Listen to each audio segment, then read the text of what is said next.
తులారాశి వారికి వృత్తి నిమిత్తం మంచి శుభవార్తలను అందుకునే అవకాశం ఉంది. కొన్ని కార్యక్రమాలను జయప్రదం చేయగలుగుతారు.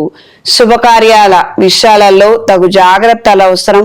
అక్కర్లేనటువంటి మనుషులు, దూరానుండే మనుషులు ఇచ్చేటువంటి సలహాల వలన, సూచనల వలన ముందుగా అనుకున్నటువంటి విధి విధానంగా కార్యక్రమాలను జరిపించలేక కాస్తంత ఇబ్బంది పడే అవకాశం ఉంటుంది. ఈ విషయాలలో మాత్రం ఎప్పటికప్పుడు మంచి నిర్ణయం చెయ్యండి.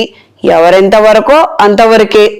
ఒక పద్ధతి ప్రకారంగా ఒక కార్యక్రమం నిర్వహించాలని, ఆ కార్యక్రమం ఎలా జరగాలో అది ఆ ప్రకారంగా జరిపిస్తే అంతే చాలు. ఆచార విధి విధానాలు ఎలా అయితే ఉన్నాయో అవి అలానే పాటించండి.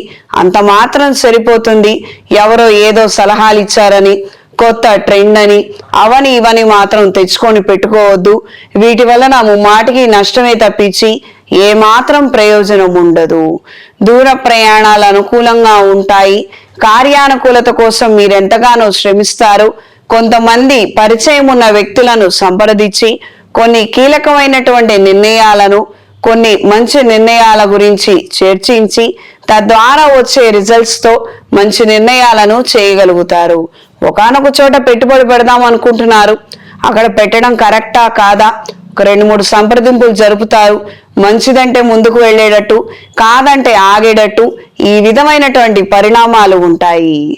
ఈ రాశిలో జన్మించిన స్త్రీలకు వృత్తి, ఉద్యోగ, వ్యాపారాలలో అనుకూలమైన మార్పులు ఉంటాయి.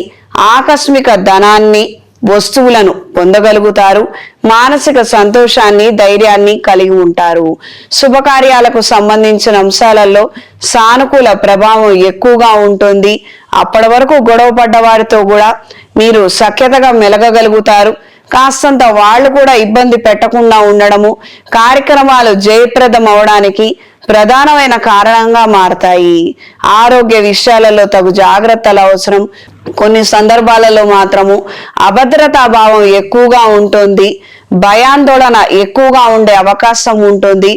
ఈ యొక్క సమస్య గురించి విన్న వాళ్ళకు మాత్రం ఇది కేవలం తాత్కాలికమే కదా, ఇంత దానికి ఇంత అవసరం లేదు కదా అని మీకు సలహాలు ఇచ్చే విధంగా ఉంటుంది.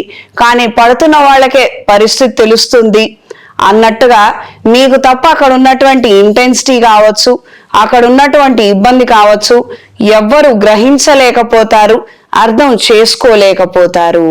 ఈ రాశిలో జన్మించిన వారు లక్ష్మీ కుబేర హోమాన్ని జరిపించండి. ఆర్థిక అభివృద్ధిని పొందగలుగుతారు.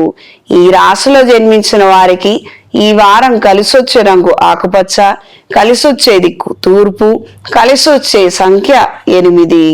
ప్రతిరోజు రుణ విమోచక అంగారక స్తోత్రాన్ని పఠించండి.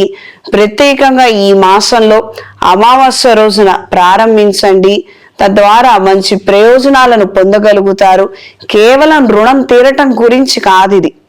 మన డబ్బులు ఎక్కడైనా ఆగిపోయినా, లేదా మన ఎదుగుదల ఎక్కడైనా ఆగిపోయినా, ఆ నిమిత్తం ఏదైనా సమస్య ఉన్నా అది తొలగిపోయి తద్వారా మనకి రావాల్సిన ధనం మన చేతికి రావడం, ఇక్కడ ఉండిపోయినటువంటి రుణాన్ని తీర్చుకోవడానికి అది ఉపయోగపడుతుంది. ఇది తెలుసుకొని మెలగండి.